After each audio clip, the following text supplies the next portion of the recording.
Welcome back to the Booktroverts podcast. I'm Michaela. I'm Meg. And today we are continuing our Harry Potter deep dives. So we're finally on book 6, which is Harry Potter and the Half-Blood Prince. And like we've been doing, I think for the last 2 or 3, we're something like that. Still comparing the movies to the books, but we're going to go over top things that we're really upset they changed, happy they changed, or indifferent, rather than going through all the changes, because as we've moved into this second half of the series, they've changed a lot.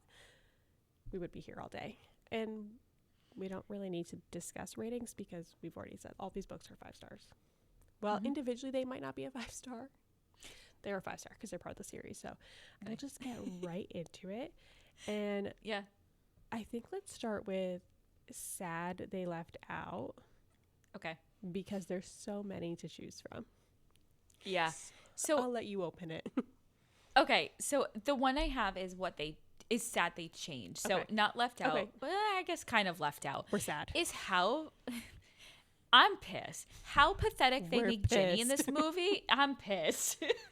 Oh yeah. Ginny. Just why? Why is she not her? She has an attitude. She has, she is pretty much, she's lived with Fred and George her whole life. And that's totally shaped her. And they don't give her any of that. She's so boring. She's useless in the movie. Her romance with Harry is pathetic and stupid. It doesn't even need to be in it because of how bad it is. They did not. This is probably number 1, and I'm going to go downhill in terms of my hype on things, but I'm so frustrated with how they made her in this movie. Don't even have her in it if she's going to be that useless. She's barely in the movie, too, and she's in the book. Mm-hmm. And then a lot. The scene they added her in at the end with showing Harry the room of requirement, like hiding the book and the vanishing. That's not even in the book. Harry hides that book on his own. And it just feels like they just put that in as a scene for them to kiss. And she's so weird about it. And then even when he shows up at the Burrow and they hug, she's like pining for him. She wasn't like that in the book. No, she's very much she into was her very boyfriend. independent. She she's just over there like snogging Dean every 5 seconds in the book. Yeah, exactly. Yeah, and there were so many things that in the book, I think Harry is under the invisibility cloak, and he had pushed into Ginny, and she freaks out on Dean and goes, I can get into this myself. And there's so much more that leads you to them getting together. And I feel like the movies make it look like Ginny is pining for him, but I would say the books, it's more Harry is like more the lovesick puppy acting like a fool. She's over there. She has a full-fledged boyfriend in this book. Mm-hmm. And she's the into whole him. Entire book. She's not like putting her life on pause for him and like puppy dog eyes for him. Where like he's like that with her. Yeah, she even says it. She was telling him at one point, Hermione said, I need to just be myself and ignore you because I need to live my life. And maybe you would come across and see that, but I'm not going to focus on you. And he does because he starts questioning, is this just a brotherly, I want to make sure she's okay, or do I actually have feelings? And the whole book is, I like Ginny. What am I going to do about it? Now, granted, we can't get anything. His inside thoughts like in the movie. Yeah. Maybe they should have had him confide in Hermione about that. I don't know. But like, I feel like it's more him like kind of being obsessed with her. And also she's like a badass in Quidditch in the book. And they have Quidditch in this movie. It's a very fleeting moment. But you think they would have had that be the moment that the two of them get together. And who cares if the timeline is different in terms of what happens in the book. But at least make it natural compared to, like you said, the nonsense room of requirement thing. That whole entire storyline could have been removed. Yeah, I agree. So I'm sorry, I came in hot for that first one. But no, they ruined Ginny's characters. Hopefully the TV show redeems her because I really hope she's so much better in the book. Like you said, she has a personality. Yeah, they all do. Every single one of them does. Yeah. And it's really not there. Also, like, this is way jumping, but at the end, the big fight scene, Ginny and the Order are fighting the Death Eaters. Not in the movie. Yeah. Nope. Ginny was like leading the charge. Yeah. Yeah. The whole thing. The whole family was pretty much there. So annoying. Yeah. Agreed. Sorry, I went on that massive rant there, but much needed. Yeah. Mine started with literally chapter 1 of the book being erased. Okay. I was pissed. I forget every time I read the book. I'm like, oh, this isn't even in the movie. I love that chapter where it opens so good. with the Minister of Magic going to talk to the Muggle Prime Minister to be like, hey, by the way, Voldemort's back. The Death Eaters, oh, they're like the ones causing your bridges to break and all the stuff that's happening in your world. Yeah, they're behind it. They're killing people. They'll also put you under these curses where like you have no control over your body. And yeah, but don't worry, we got it under control. It's so good. It is so good. So good. Because the Muggle Prime Minister is like, what is happening? He's so confused. It's just like, it's such a funny dynamic that I wish they just added that in. I mean, they go out of their way to show the Muggle. You could have just thrown that 2-second scene in. I know. And it's so funny too, because obviously the portrait tells them when the Minister of Magic is showing up. It's just, they will be here in 2 seconds. Are you okay with that? And it's just, I mean, I guess I have to be because they're going to be here. They're coming. They're coming. And he's like, oh, and I got fired and my replacement's coming right now. So good. It's such a good scene. And it just like shows like how the worlds are like so connected, but yet so different. I just like it. And I'm like, I wish they would have just kept that in. And they do give a lot of information of, oh yeah, Sirius Black wasn't bad. Oh yeah. That's found out. Like there's so many things that are said in a lot of the chapters that are removed that you don't get in the movie. Yeah. You know, there's a lot removed. They have to remove something. And change. Yeah, I'm so glad we aren't going change by change. I know you said at the beginning there's so much change, but I was panicking going through and saying, I forgot how much has changed in this one. It's nuts. Yeah, it is. It's nuts. What's your next one? Yeah. So on the ministry, I cannot say his name, but is it Scrimgore? Oh yeah, Scrimgore. Whatever the frick his name is. Him and Percy visiting the Burrow at Christmas is removed. And the whole scene where, you know, he's trying to get Harry on his side of the ministry to say that, oh, they are doing great things and, you know, fighting back against Voldemort and stuff. None of that happens.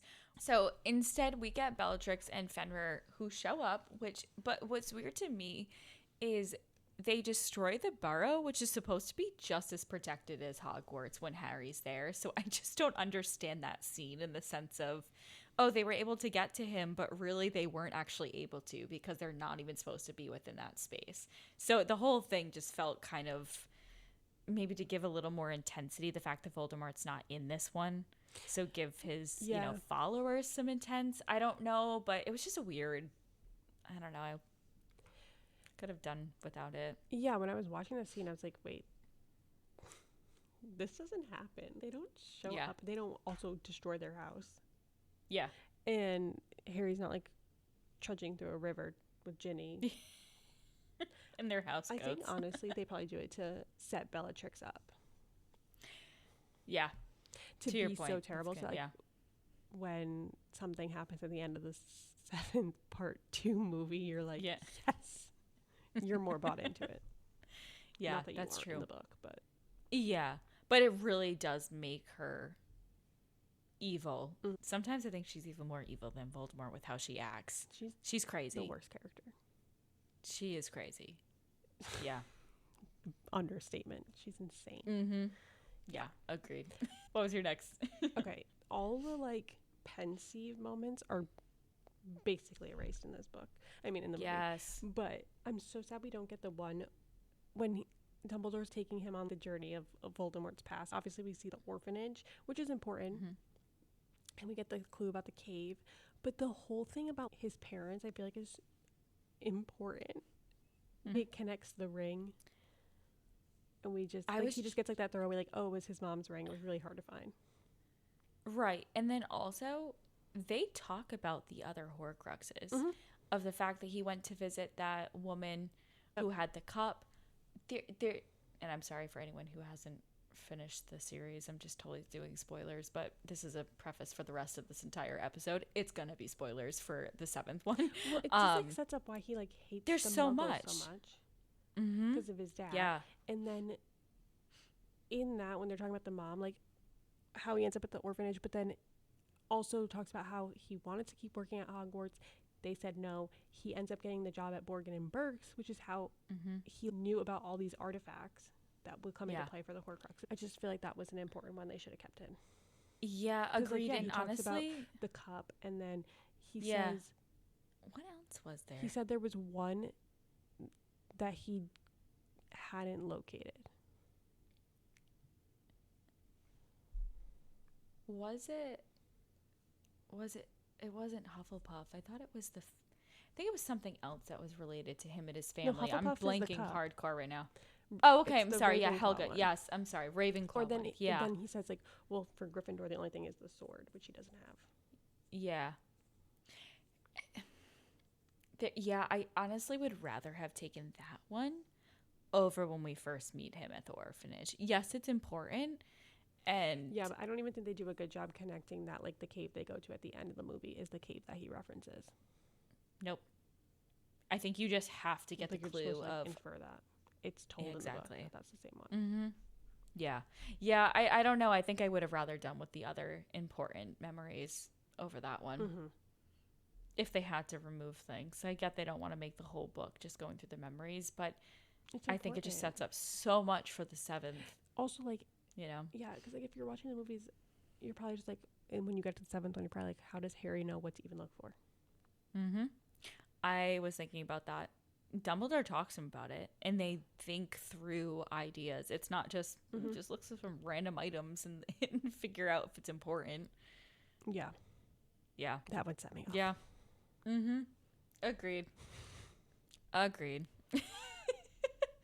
My only other one, because that actually covers one of mine, the other one was, it was interesting that they didn't add this in, but Harry finds out who is the one of the Death Eaters who overhears the prophecy from Trelawney and Dumbledore, and it ends up being Snape. And we know that Harry has such a hatred for Snape and vice versa because of the fact that Snape hated his father and all of that stuff. But I really feel like this book truly goes into their hatred for each other. I mean, it exemplifies it. It just goes crazy in the fact that we find out that Snape is the Half-Blood Prince and that Harry's loving the fact that he has his potions book and is using it and excelling at potions in Slughorn's class. I just think there's so much connection there that, I don't know, I think it would have been interesting, but at the same time, I totally understand why they had to get rid of it, because they could only focus on so many of the key plots in this movie. Yeah. And you could tell. It was kind of we need to mention Quidditch. Let's add this here. Oh, we need to mention Malfoy. Let's add this here. Yeah, the movie would have been really long if they kept it all in. That's why I'm excited that they'll have the TV show to do more. But I feel like in the movie, too, there's no talk or foreshadowing to who the Half-Blood Prince is, and then it's revealed just at the end. But in the book, Hermione kind of alludes to it a few times, and then she talks about how she does that digging, and she finds, I think it's either Ellen or Eileen Prince was in a potions club, and that's Snape's mom, and so he's a half-blood, like, it was like a whole, or she's a half-blood, there was like made sense why that was the name. Yeah. Yep. Agreed. There's no explanation of why he calls himself that. No. In the movie. Nope. It's just kind of I'm the Half-Blood Prince. That's who you're taking all the, also in the book, spells from. Like, Snape knows that he has the book way before he does the hex on Draco. Because remember, he says, I want to see, he doesn't believe that he's doing well in potions. He wants to see the book. And so then Harry steals Ron's book. It was like a whole thing. Yeah, there's so much more to it. And I think Snape is so much more involved in this book, too, with everything going on. So it's interesting because he's there and we have the hatred between the two of them. But this one, he's really involved in everything. And we just don't get that as much. Yeah. I have two more. One is kind of like a funny one. Go for it. We missed the whole part of Harry inheriting Grimmauld Place and Creature. I forgot. Yes. But I love when Harry calls Dobby, because Dobby works at Hogwarts. He's just been missing since like movie 3. When he calls Dobby and Creature, and he's like, okay, I need both of you to spy on Malfoy. And when they come back to give a report, and Dobby just starts beating the shit out of Creature. I just think it was fun. It's so good. It is so good. Yeah. Also, there's just way more like suspicion on Malfoy. You can see in some scenes that Harry mentions, "Oh, I know he's up to something. Draco and Mommy look a little suspicious." Blah blah blah. But in the book, they are like stalking him basically. Yeah. He's looking on the map to see where he goes. Yeah. Yeah. And he is just literally trying to, watch him wherever he is off to. And they run into two girls that actually are Crabbe and Goyle, who are, I think Polyjuice Potion is girls. And it's just, there's so many things. Crabbe and Goyle have been in none of these movies. It's so funny because they're on the train. Yeah. And then not seen again. Never seen it. Nope. They really got erased. Yeah. They really did. My second one also kind of ties into my I'm sad but I'm happy about one part of it. So the whole end fight scene, crazy. The fact that we've just changed the laws of Hogwarts, all of a sudden Harry's I thought you couldn't apparate into or out of Hogwarts, and Dumbledore's that's the perks of being me. No, in the book they don't. They walk to Hogsmeade. They have to pretend they're going to the bar, and then they do it from there. And then they come back. They land in Hogsmeade. They see the death mark. Yep. And then they take brooms in. Harry's having to fly the broom with Dumbledore half dead. So I wish they would have kept that, because it's don't set up this Hogwarts lore that Hermione's always talking about. Mm-hmm. If you're not going to keep that, But I don't like how they removed the part where Draco gives his whole speech and how he talks about he had Rosmeda under the Imperius curse, and then Dumbledore's how are you communicating with her? Oh, I stole the idea of the coins from the Dumbledore's army from the last book. There was so much planning you could see that went into what he was doing to get the necklace. And the wine, they don't even mention how he got the necklace into Katie Bell's hands, how he got the wine to Slughorn, or the mead. Draco actually has a plan, had a brain, and was using it. And also he talks about why he went the route of the vanishing cabinet, because a student the year before had disappeared in it, so he knew it went somewhere. I just wish they gave him his moment. But I love Draco. Yeah, and it's so interesting too about the vanishing cabinet is they mentioned that he had to repair it. The entire movie, it just looks like he's trying to get it to work properly. There's no repairing. It's just him saying incantations and hoping they work, and then hoping that real humans can travel through without any issues. So I'm just, okay, I feel like that kind of makes it seem like he should have known how to get it to be used properly from the first but you don't place. get the scene where he's celebrating because it worked. Yeah. It's just kind of I think the bird comes back. Yeah. And he's excited, and that's it. But in the movie, Harry opens it to the bird. Oh, right. Yes, true. Okay, yeah. Yeah, it's not the same. So it's not the same. Yeah. Because it had the Ginny scene. But I will say, I do like the change that they made at the end. In the book, Bellatrix is not at the fight. Yeah. You need her. You need that crazy bitch in that scene, because she is insane. So good. It's so good. Even how she points her wand, just her hand movements, the hair. I mean, they did an amazing job with her. Yeah, she's another one who also was in The Crown. And I was just I can't picture you as something else. Yeah, but she's crazy. And then when she's burning Hagrid's house down, I was oh my God, she's insane. So I feel that change I like, because again, you just hate her so much in this movie that when the thing happens at the end of the last movie, you're excited about it. And it's so interesting that they have Fenrir there, because they don't ever say his name though. No, they also mention him so many times in the book. Yeah. So I feel like that was the only connection. Oh, we probably should have this guy in there because we mentioned him. But they don't even give the reason why they've mentioned him. Yeah. Or why he's important to the characters. Yeah. I guess I should just say my indifferent, and then I'm going with my list. Is in the book, because Bill, who we've yet to meet in the movies, when the whole order comes to fight, afterwards they're fixing all their injuries, whatever, and they all realize that Bill has been bitten by Fenrir, who is a werewolf. So they're worried about Bill's bite.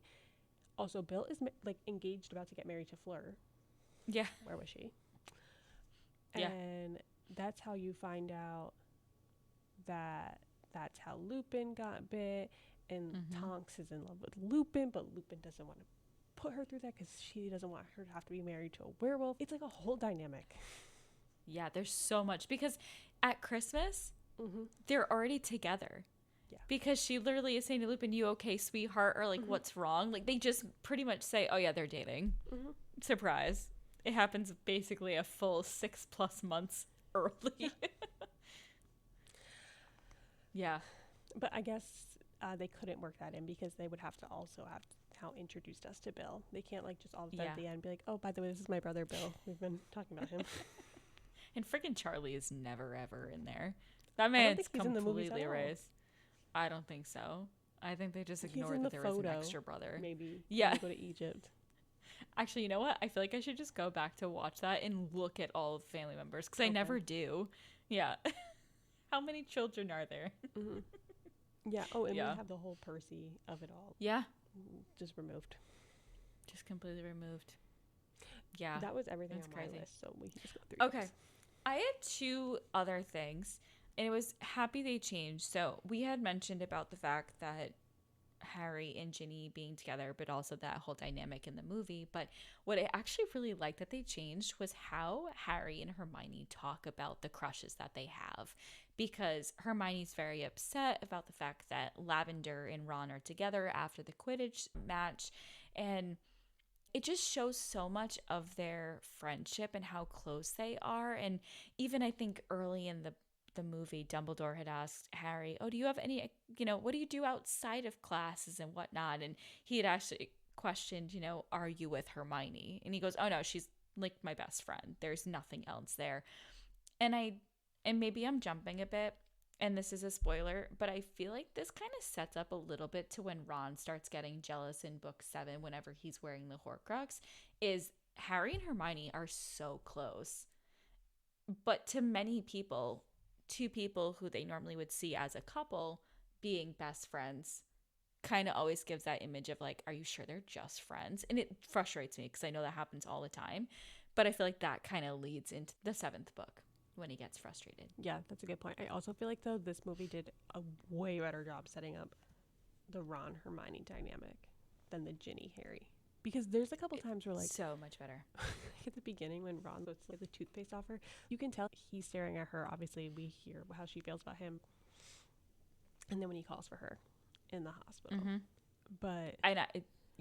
It's... But yeah, we missed that part where Harry clarifies, like, no. Yeah, and not. And it's so funny because the one where he's calling to Hermione in the hospital bed is my other part that I'm happy they changed. How quick he lets Lavender down indirectly with being unconscious, saying Hermione's name, and just how she has to go away and pretty much is super upset. I just loved so much more than the elongated that happens in the book. I mean, we didn't need that. Oh my, we did not need that. I mean, at all. They're like not talking for a while. A while in the book. Yeah. It's weird how long they let it go. Yeah, but then in the movie, it's just like 0.2 seconds, and I love it. But like also, when he eats the chocolates, I wish in the movie Harry would just be like, "Oh, those were the love potion chocolates," because he knows in the book that what they're from. Yeah, there were just a couple things that I think they changed. I don't know, for probably timing. So it was 2.5 hours. Yeah, but I had to split it up into 2 days. 15 seconds? I guess if you're making all of them, though, 15 seconds each one adds up. Like, who cares? Yeah, exactly. There's some things that are valuable to have in there. Yeah. Yeah. But that ended up being all of mine because we ended up talking about the rest in yours indirectly. Okay. The only one I had was the Felix... yeah. That's when I was just the Felix and how they removed that in the end. But does he take that at the end? He doesn't have Ron or Hermione use it. He just leaves with Dumbledore. Like that whole scene, he was telling them, "You guys need to take it, round up as many Dumbledore army people as possible, and hand out the luck potion, because I think Malfoy's gonna plan something while Dumbledore and I are gone." He just has a weird inkling. None of that happens.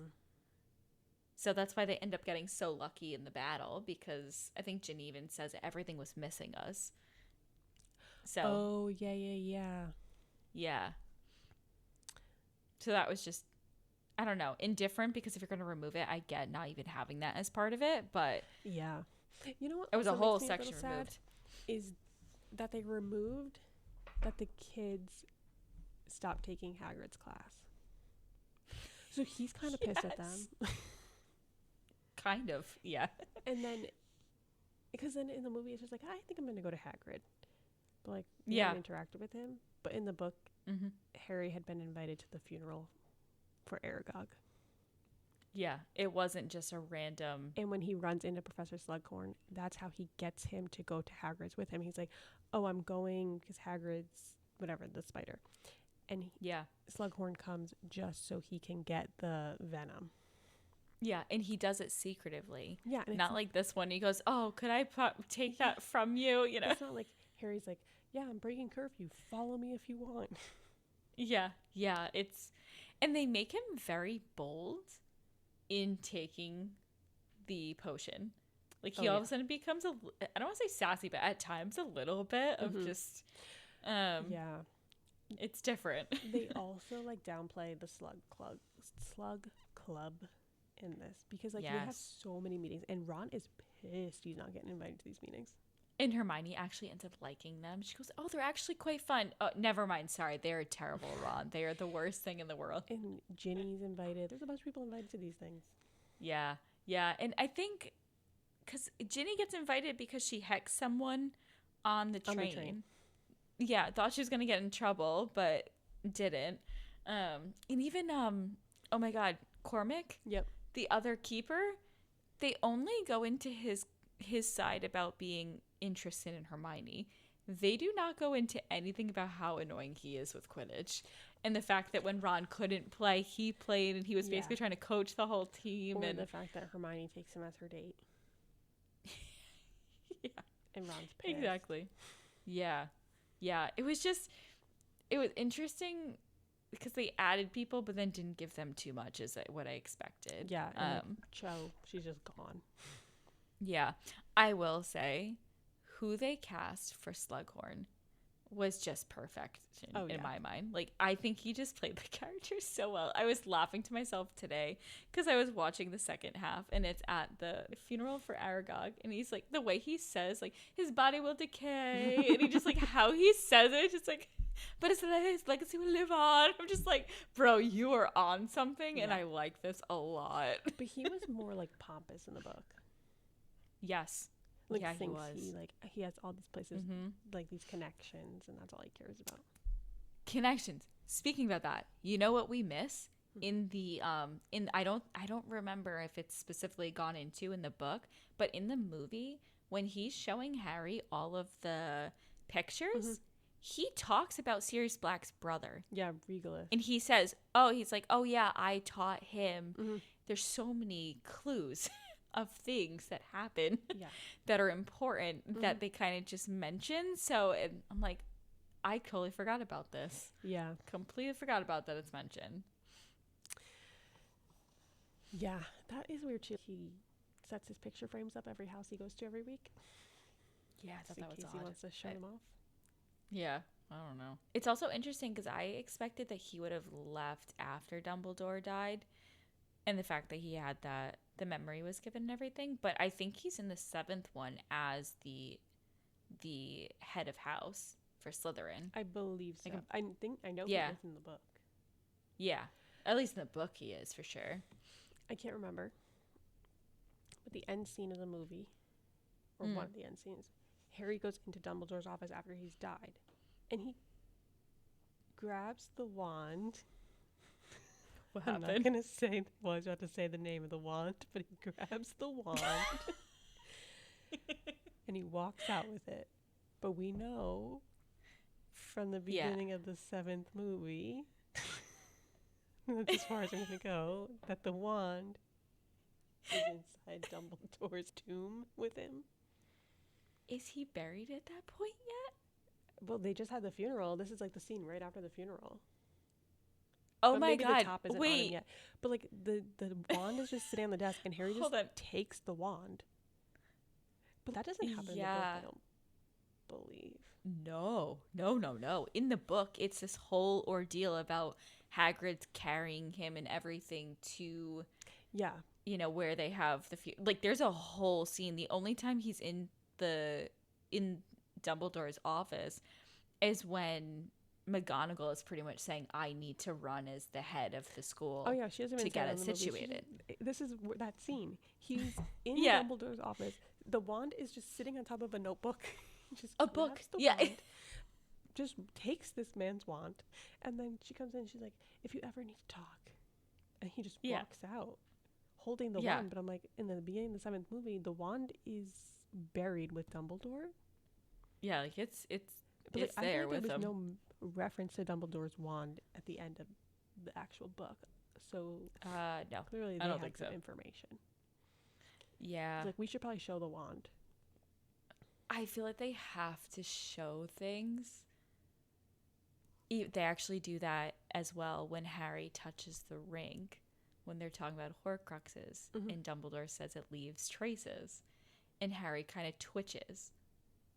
Why did they do that? They have to give you something for what potentially goes on in the seventh one, because there's no context from the freaking book to the movie. Like there's so many chapters And that are does removed Dumbledore that even would give tell that him info. that he broke the ring in the movie?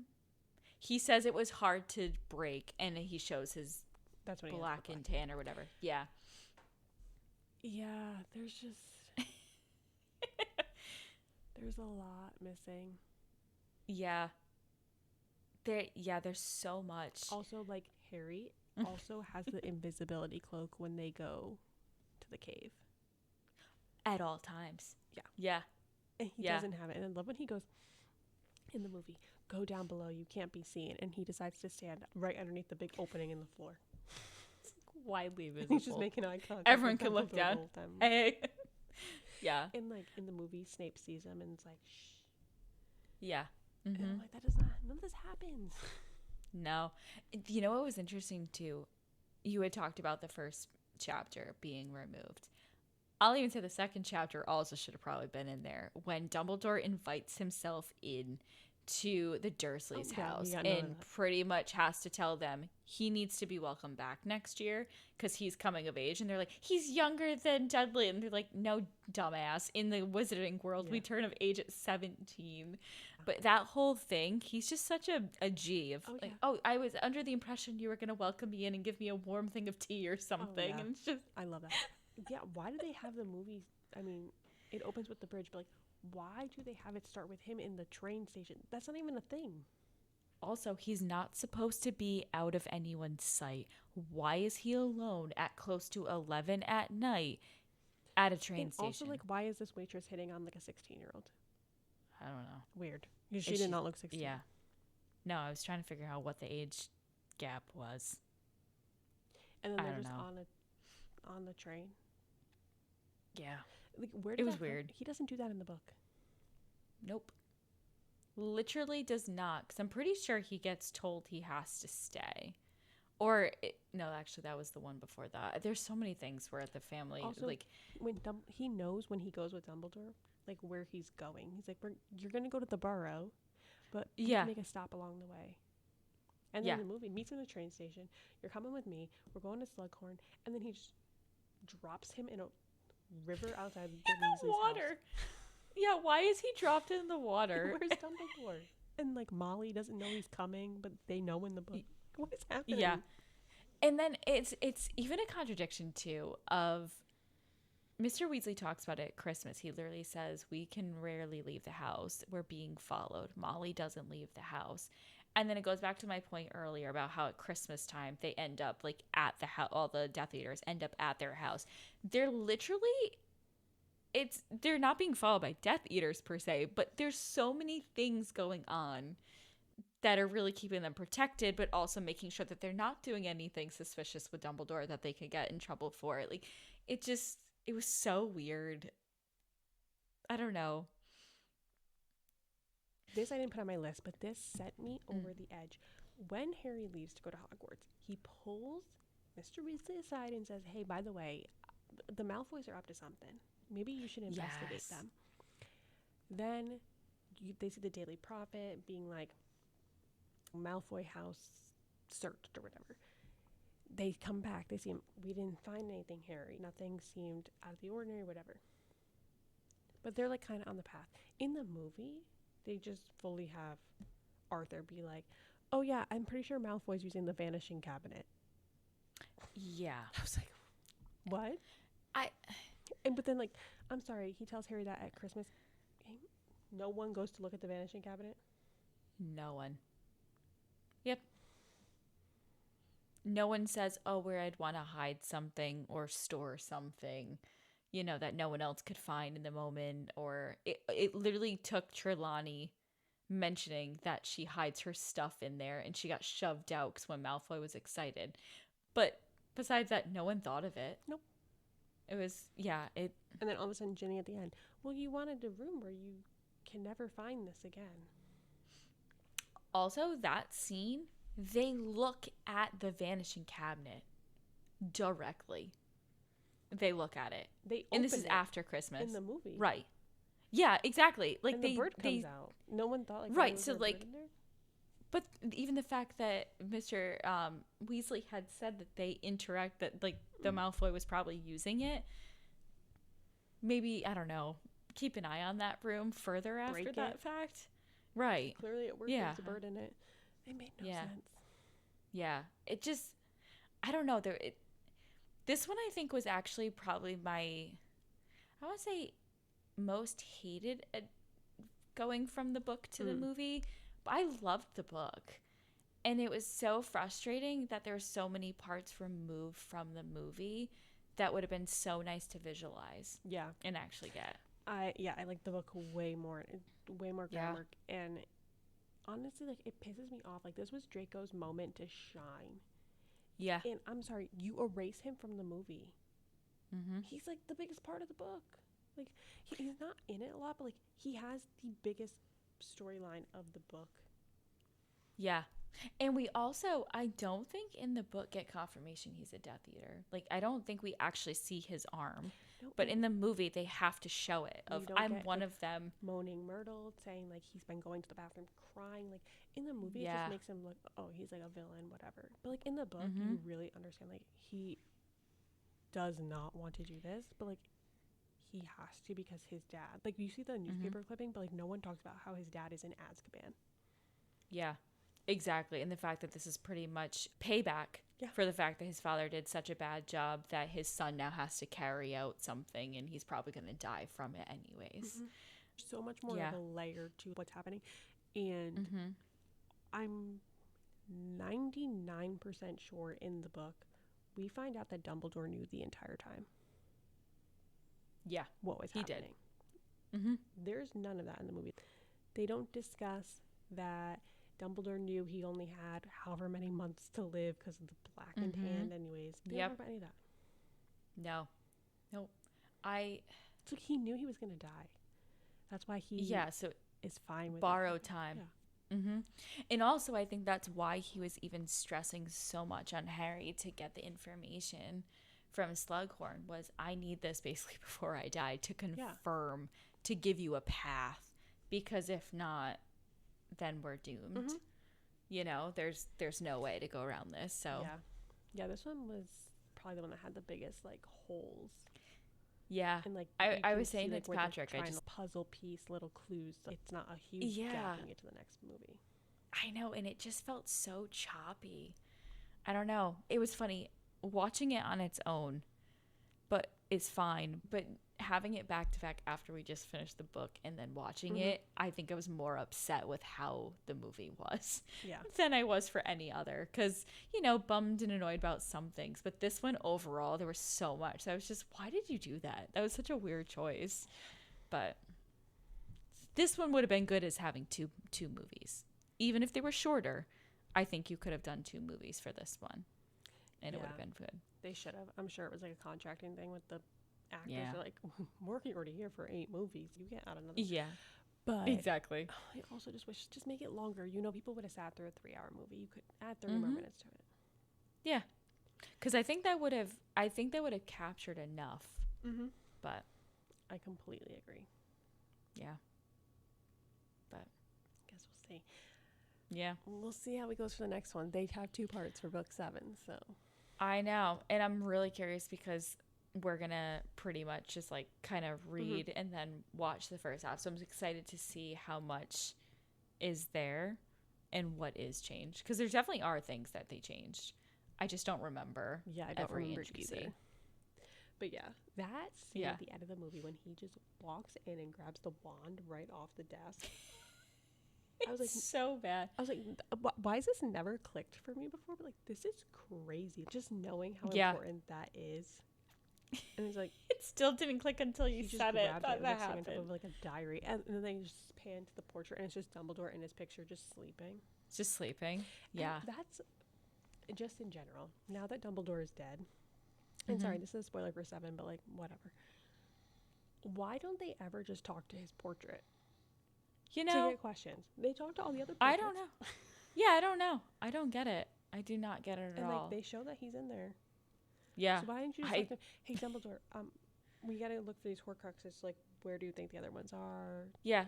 It seems the portraits can have conversation. It's like, and they remember things. There. Right. I don't know. I was actually thinking about that when I was watching the movie. I don't want to give too much away, but we know who ends up in that position as headmaster, and they definitely have conversations with Dumbledore regularly. So why couldn't have someone jumped in? Especially, we can get there when we do the 7th one, but there's just so many weird things. To his picture, I'm like, so why wouldn't we just like turn to him and be like, so I'm sorry you died. So the locket, fake. So what do you think happened? Also, what are these initials for? Do you know who this is? Because you probably do. I can't wait. Part 1 of book 7, the whole book. Who do you think R.A.B. is? And they find it's literally a fleeting moment of, oh, that's who it is. Got it. Yeah. I don't know. I'm excited to have the series finishing for the fact that we've done such a good deep dive in terms of looking at both. But it's also always a sad moment when it's done because then I'm out of the world and I'm on to something new. But I went on my Kindle library. There are so many random books in the Harry Potter universe that you can read. Really? Oh my god, let me see if I can pull some up. Yeah. Like, you know, on the app when you go to like Kindle Unlimited, there'll be like other books for you. So obviously like Fantastic Beasts comes up. Oh, I completely forgot about that. Christmas at Hogwarts. That's a book? Yeah, apparently. Quidditch Through the Ages. So basically some of the books that they actually talk about. Yeah. These are just like the few that pop up. But I'm like, oh, Quidditch Through the Ages. I didn't know I could read that. Supplemental material. Yeah. When you're just feeling, you know, you need the world, but you don't want to go through all 7. So our next episode, we'll be going through everything that we read during the month of April. For more things, Booktrovert, follow us on Instagram and TikTok at BooktrovertsPod, and join us on our Facebook book club to read along with us. See you next time. Bye.